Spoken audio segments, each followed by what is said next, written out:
సూర్యాపేట జిల్లా కోదాడ పట్టణంలోని అయ్యప్ప స్వామి దేవాలయం పక్కన ఉన్న శివాలయంలోకి నాగుపాము ప్రవేశించి పడగ విప్పి భక్తులందరికీ దర్శనమిచ్చింది. పరమేశ్వరుడు దర్శనం కోసం వచ్చిందని అంటున్న భక్తులు పామును చూడడానికి ప్రజలు అధిక సంఖ్యలో వచ్చి దర్శించుకున్నారు.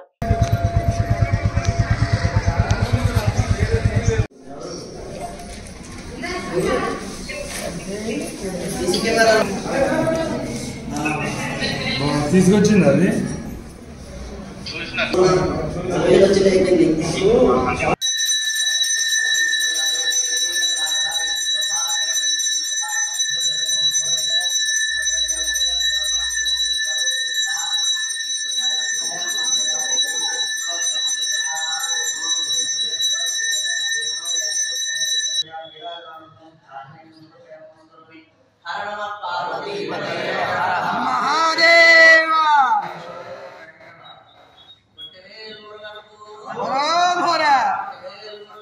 हर हर